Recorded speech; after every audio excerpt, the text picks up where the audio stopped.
Hey guys, um, this is a weird video for me to make.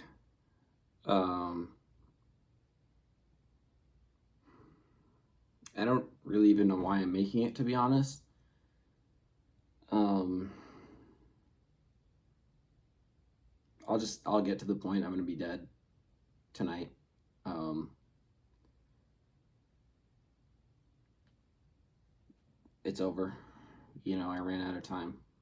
Um, I don't know that it's fully set in yet. Um, I don't know. It's so hard to imagine what it would be like to be dead. Um, will I go to hell, go to heaven? I don't know. I don't think so. I don't think I'll go to either of those places, but then what happens? You know? Am I just gonna stop? That's it? It's over?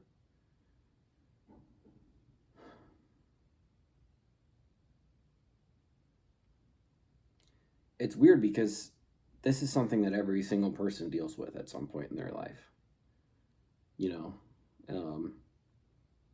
We all run out of time. Uh,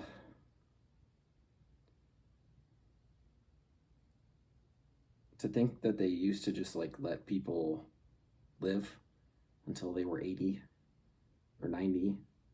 They're pissing themselves, shitting their own pants. They're in some terrible home being taken care of by some crackhead that doesn't care about them.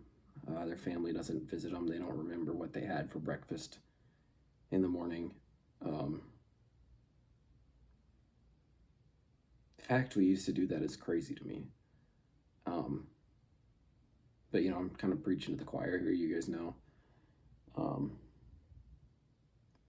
It's been, let's see, they passed the law in what, 36, I think. So it's been what, 43 years since then. Part of me wishes I had more time. I'm only 22.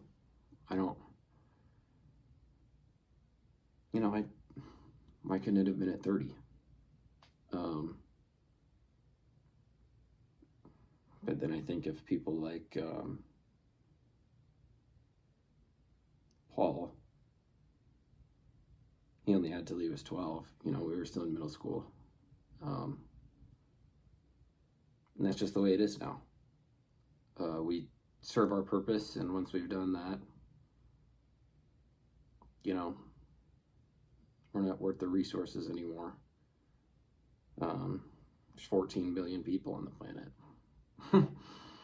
It's hard to feed them all. Yeah, wow.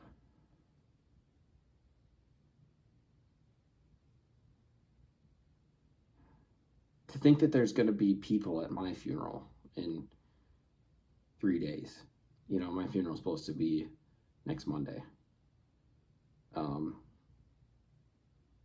did they deal with that before? People just died and you didn't know when? And you'd what? You'd have to wait for family to get back, or you'd just keep the body preserved, or you'd do the funeral and maybe some people wouldn't be able to make it. I don't know. I don't know. I don't know how people used to do it. I don't understand it. Just like they didn't understand how people before them lived.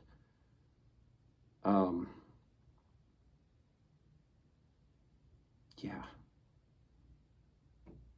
I guess I'm grateful in that sense that I get to have that autonomy. I got to plan my own funeral. I got to choose the songs. I got to choose the coffin, everything. I got to choose the plot I'd be buried at.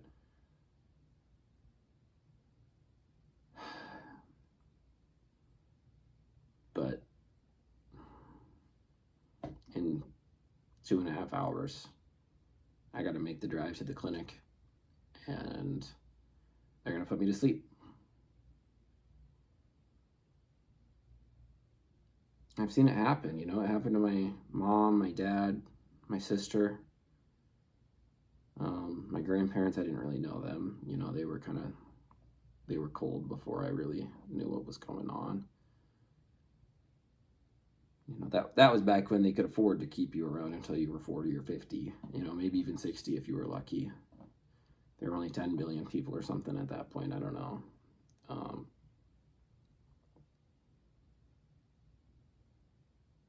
I just keep telling myself it's my duty to myself, to my friends, to my family, to my country, to this world, you know, to all of humanity, to keep the human experiment going.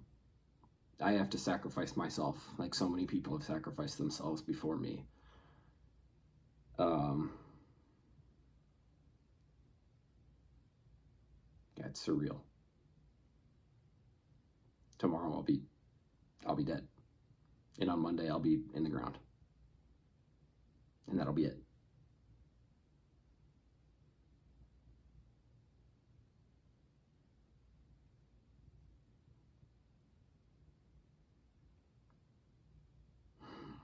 I'm not gonna lie, the thought of hiding, running, not showing up crossed my mind, but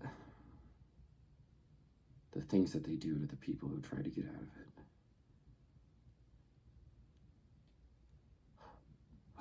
I'd rather just go.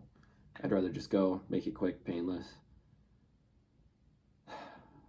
do it the right way.